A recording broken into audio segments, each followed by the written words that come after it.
What up, you fuckers? Welcome to a very special episode of Crushing Metal, which I decided I'll be doing these from time to time, where I take an entire album that I feel crushes my fucking ball sack and decide to show it to you guys and express my love for it. And today I have one of the most crushing albums of all fucking time. However, every album by this band completely destroys my entire being of existence. So without further ado, let's get to the sophomore effort by Canadian metal masters Into Eternity's Dreaming Dead. Fuck, I meant dead or dreaming.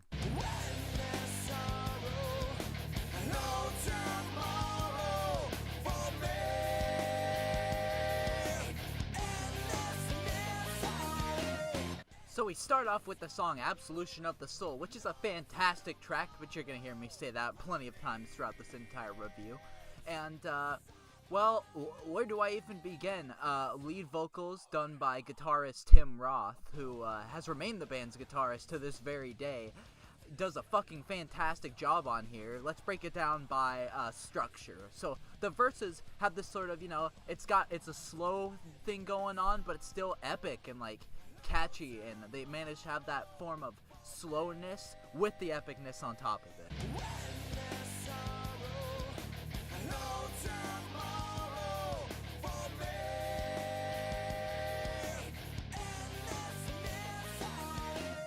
But then when you get to the verses, it fucking smash crushes you with that Pantera ass, brutal ass, stomp your fucking smace, fast fuck. That's not even words. It's crushing metal. It's the name of the show.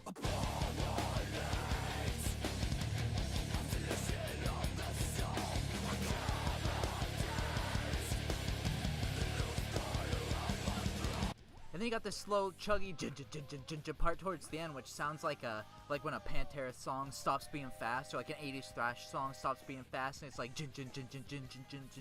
except this time it's got that weird, epic, progressive, melodic death metal, regular death metal, power metal, traditional heavy metal, thrash thing that Into Eternity does. They're fucking crazy, man. But this last small, slower part also shows off the vocal abilities of the second vocalist for this band. What's his fucking name? Give me a Daniel Nargang. Daniel Nargang is his fucking name. He sings with, he played bass for Infernal Majesty, which is an 80s metal band, and he fucking sings for, what are they fucking called? Kick Axe, which is a fucking retarded name.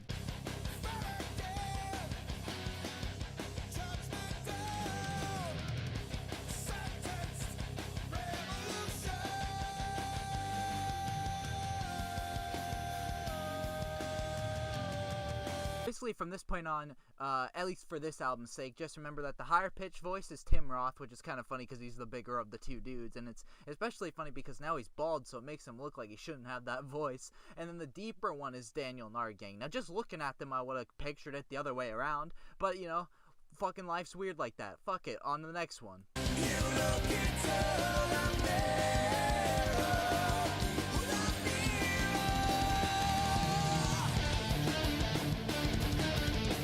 This is the catchiest fucking song that's ever been written on the face of the goddamn planet. After just listening to it for this review, right before making this part so I could refresh myself, I was singing the shit out of it while editing that last second there. This is the chorus to this song, or the verses, I guess. Fuck, their structures are so crazy that sometimes it's hard for me to even comprehend what they are. They don't have a genre. They're one of those bands that can transcend the genres. But this one all sorts of the place. This song starts out with a pretty cool bass part. Into Eternity's bass is really prominent, and it's all thanks to this fucking guy right here. Let me just pull up his name. I'm revealing to you.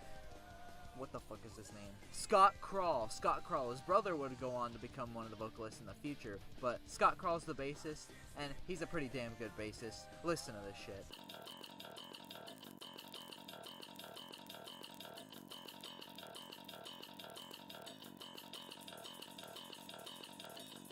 Then bam, like a fucking metal train made out of spikes right up your ass, it starts, it fucking rams you directly with the thrashiest, most fucking fist-pounding, ass-pounding riff that they could have done. It's like thrash groove, it fucks you up. Oh, and also, if you didn't notice, the drummer for this fucking band, Jim Austin, he is also very fucking good and very fucking awesome as well. All the guys in this band do crazy shit that could be considered technical and progressive, but I just like to consider it melodic metal masterpieces that will fucking crush your head into a bajillion trillion pieces onto the fucking floor for your family to find.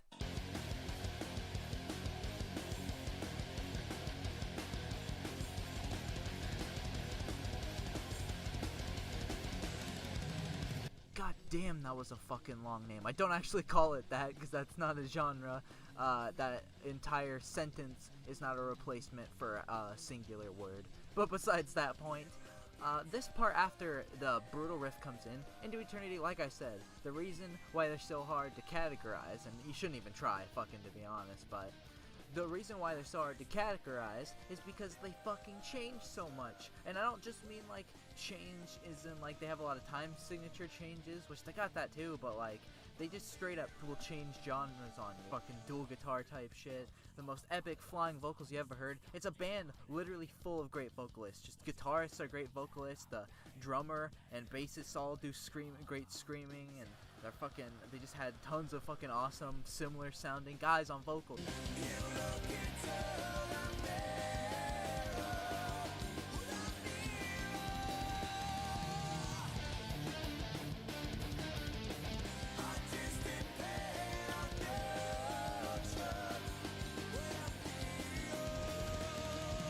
This next part coming up is really like crazy weird because Into Eternity's so unique, you know. They definitely are like 100% like an original type of band. They got their own thing going. And this part has this like groovy bass line, and by the drums, you listen to the drums, by all of your musical indications, it's a groovy ass song, like White Zombie type groovy, the just grooviest of the groove. But then the vocalist is doing these crazy black metal-esque high shrieking screams, but then that transforms again into another fast-paced, head-banging, like almost 80s thrash sounding riff.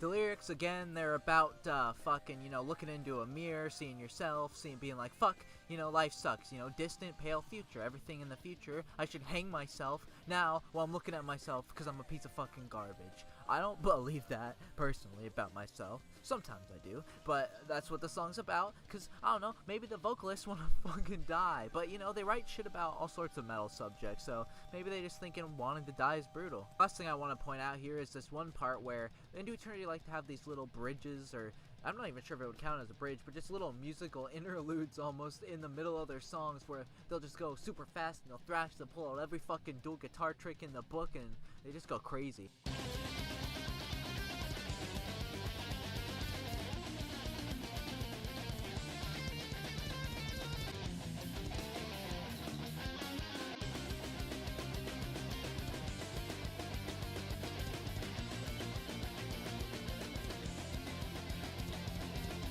Beady bitchin', on to the next one.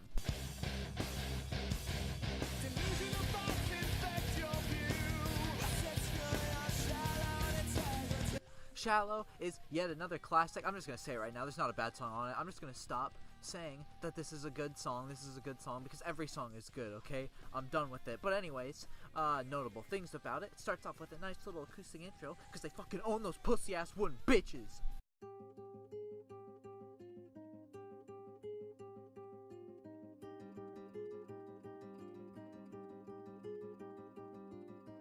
For some reason, I always get this song confused with Distant Pale Future, like the beginnings, like right before the verse turns into the the intro turns into the verse. That very specific thing, one track after the next, I always think that Distant Pale Future is going to start with the verse of this. So I'm about to compare them right now, stick them side by side, and see if I can figure out why.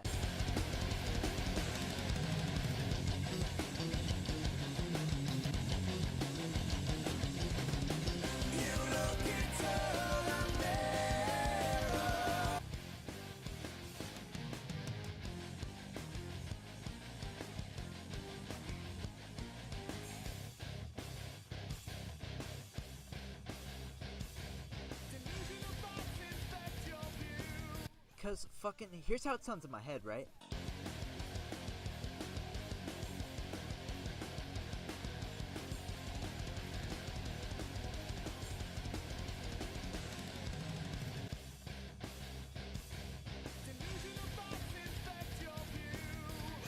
Fuck it, I think I'm just crazy. Anyways, This song is sort of like a dual vocal business going on. Like, it's almost like a duet, you know, between the two vocalists. So I'll put up a picture of each one after another so you can know which one's which.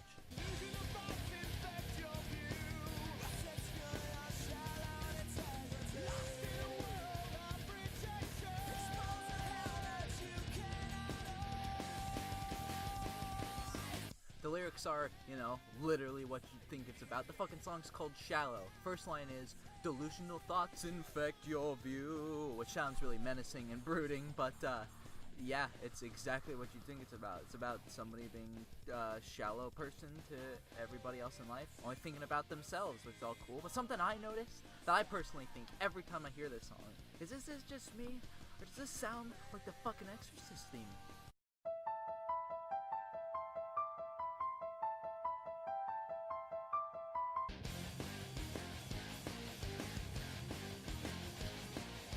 Ha! Got your bitch ass! But seriously, like, back to what I was saying about the changes, it, like, just when it starts to get melodic on you, it just drops that fucking smash riff out of nowhere.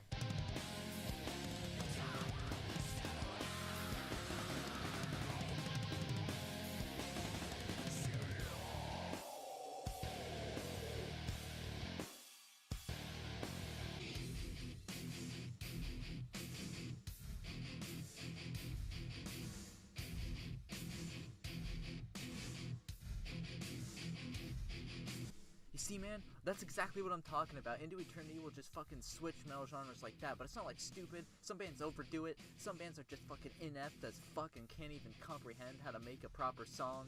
But Into Eternity, they just know all the moves. They know all the stops. Like, they're one of those bands that there's not a single song by them that I don't like. And the transition from the smashing part back into the verses makes me want to kill people.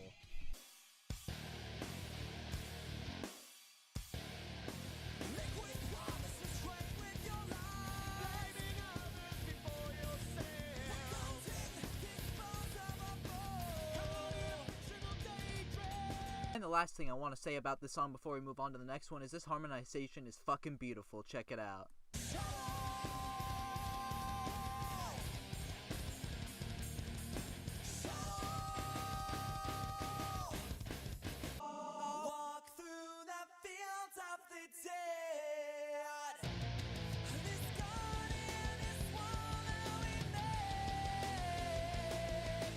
Unholy Fields of the Fucking Dead. Now, I am not sure what the song is about, with lyrics like Unholy Holocaust, Mass Suicide Among Us, Convey My Crucifix, Pleading for Release.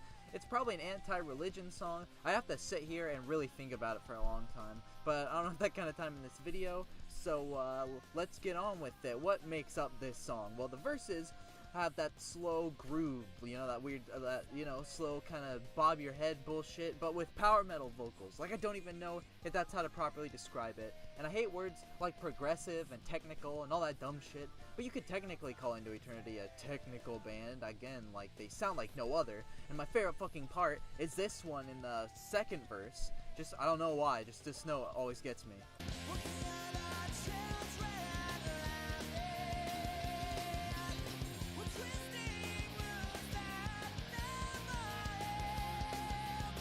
There's only one, like, interlude type part, but besides that, it's mostly just like a verse-chorus sort of thing, which I love. It's catchy. It's another one that the chorus just never gets out of my fucking brain. Like, I'll just be, like, every time I hear this album, this, Shallow, and, fuck, a couple other ones I can't even remember right now, but they just are the catchiest fucking things I've ever heard in my goddamn life.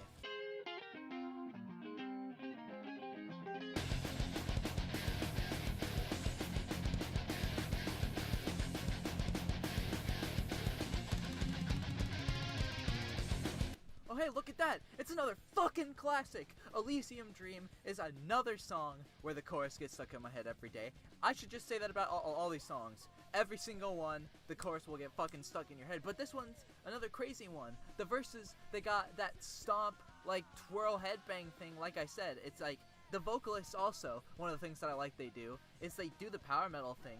But since they're grooving, you know, you gotta throw in the Phil Anselmo scream every now and then. So they'll be doing their regular vocals, and then at the end of them, they'll just be like, ah! Out of nowhere for no reason, and like throw it in.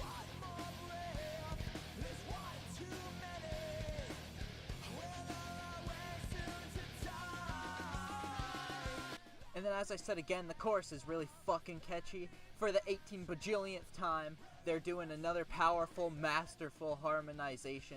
I just like the way that the two vocalists work. Some bands have two vocalists, and it's like, why do you have two vocalists? There's no reason.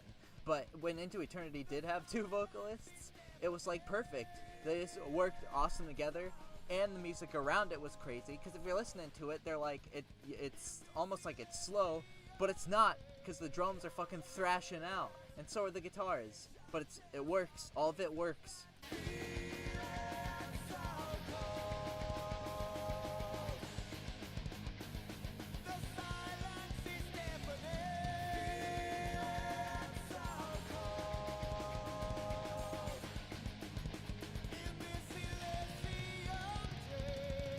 And I yet again have another favorite note of this song, which would come in during the second chorus.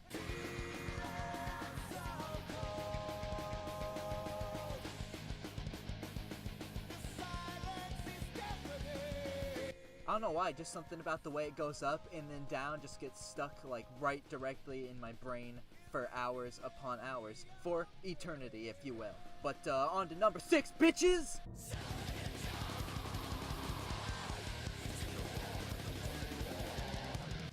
Selling God, which is an anti-religion song. I like a good old anti-religion song. I love satanic bands and Asheron and all that shit. Not because I'm a Satanist, but because I just like the anti-religious message. And this has an anti-religious message, which, coincidentally enough, the verses are fucking brutal. It sounds like they were like, fuck God, let's make a black metal song then, because it's about fucking how much we hate God. I mean, of course that is until the second verse, when all of a sudden it fucking slams.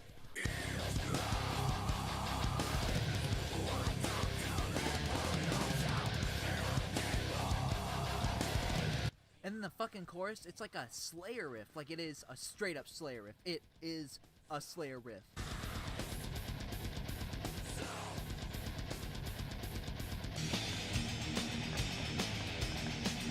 Truth be told, I'm less familiar with this song than I am with the other songs on this album. But does that mean it's a bad song? Fuck no. This song kicks ass and it's brutal as shit.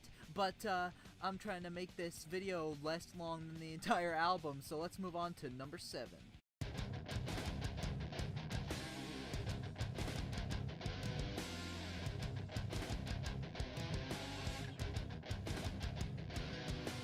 Now, what the fuck does Imagination Overdose mean? Well, judging by the lyrics, I have no fucking idea.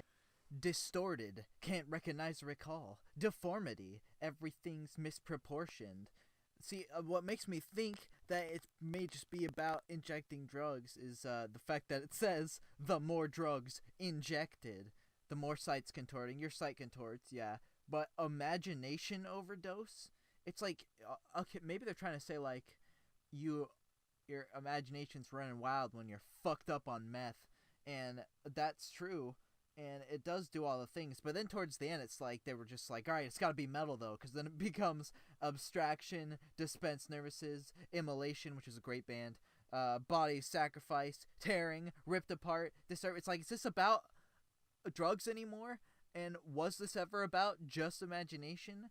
I'm not sure about that, but it's another classic song on this album that I have loved since the first day I ever fucking heard it, which was years ago. Jesus Christ. Into Eternity is one of the first, like, metal bands that, like, and I know that most people, like, wouldn't consider them, like, a really brutal band, because they're not, like, the most brutal of brutal. They're just fucking crazy. Like, they are brutal. Fuck it. Anyways, the verses again, very fucking groove-oriented with the chuggy part, you know, and then the other part with the actual, like, open chords. It almost reminds me of something by, like, Channel Zero.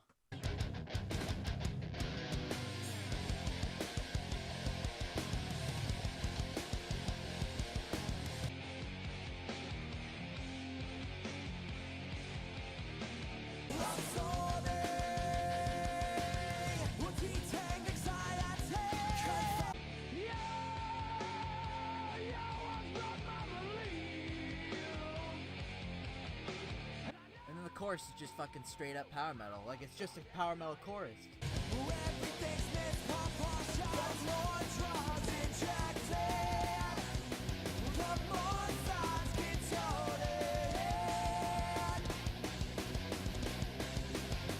Yet another one with great harmonization by said vocalists and guitars, but the guitars are always killer in an Into Eternity song, and you've got your crazy interludes as always. They go above and beyond. Another classic, number 8! Dead or Dreaming, the fucking title track. It's another good song. I'm surprised that are you surprised that I said that? But, no, this is yet, like, this song, this album, basically, has songs that I fucking love, and then 3 songs that I'm not as familiar with, but are still great songs. Every time I'm hearing them, I'm like, oh, those are good, but I just haven't, like, listened to on my own time more than maybe once or twice. But all the other songs, including this title track, Dead or Dreaming, are ones that I have listened to over and over and over again and never get tired of, because they never cease to amaze me. Every time I listen to them, I notice something new, and I notice a different, like, way that they incorporate different styles of music, and I notice different harmonies and different shit like that. Like, it gets better every time I listen to it. And this is the only album, by the way, from Into Eternity with the second vocalist, Daniel Nargang. On the album after this, they would get the bassist's brother, actually, to become the vocalist. And on the album before this, only Tim Roth, the one guitarist, handled vocals. So the verses are straight up epic, melodic power metal of the finest form. Canadians, for some reason, just can kick the shit out of metal like nobody's business, and despite what people such as Razorfists may say to you, Canadians can be, well, not Canadians can be, but Canadians are fucking badasses at metal. You got fucking Into Eternity, you got Strapping Young Lad, you got all the old classic 80s Canadian bands. Sure, you got your bands like Thor, and you got your other garbage, but, you know, Canadians can do metal melodically and fine. Lee!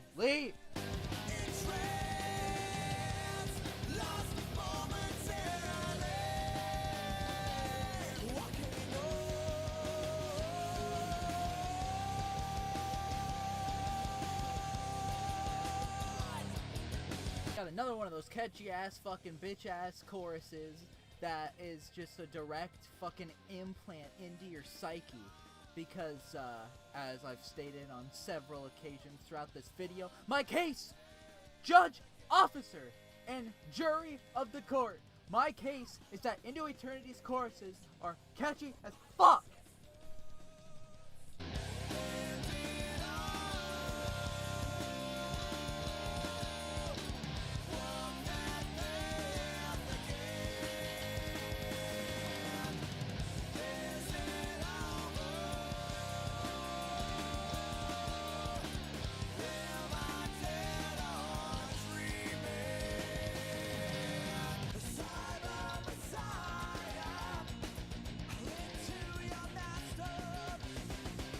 Cyber Messiah, the ninth song off of Dead or Dreaming.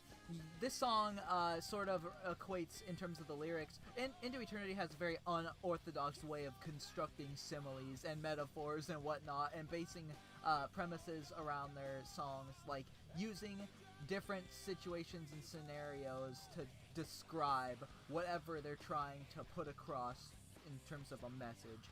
And this one is sort of equating religious people and everybody being trapped into the one religion, sort of a fake reality mentality, as fake reality mentality, but sort of a fake reality mentality, put that shit on a shirt, as such as something like The Matrix, i.e. Cyber Messiah, everybody's tapped in, wired in to this bullshit fake Cyber Messiah. That's what it is. That's what they're talking about. It's a bit strange, but hey, what can you do? This is yet another song that I am not super familiar with. The second only other one, I'm pretty sure, that I don't know much about. But I'm not saying it's a bad song. I, in fact, actually listening to it now, really fucking like the verses, the slam of the verses.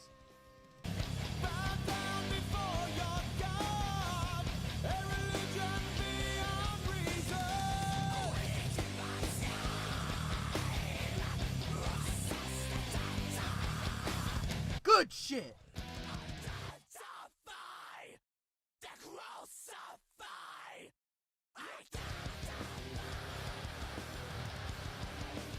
This song is by far the most death metal out of all the fucking songs. Just the fucking verses have that blistering, that pounding the hammer smash face beat. Me and my the drummer for my band, we like to call it the hammer beat. The where it's just like, instead of the thrash beat, it's, you know what I'm fucking talking about? And that shit's always beautiful. That's one of my favorite things ever. And then after that happens, the chorus goes into the slam, of course, but as the chorus slams, it ends with a powerful power metal angle. It's got everything you need. It's just a death metal song with power metal vocals at one point. And it's very strange, but it all works, and it kicks ass, and it's the perfect ending for one of the best fucking albums ever made. This album leaves blisters on my dick, and oh god, that would hurt so bad, but it does. Like, this album physically hurts to listen to, because it's so fucking brutal. When I start it, I can't stop. I have to go and listen to the entire thing. It draws me in with the power of its melodic metal masterpieces. And for that, it deserves this entire dedicated Crushing Metal episode. And for that part 2, I'm gonna fucking leave this episode and go kill myself, I guess. Bye guys, fuck you.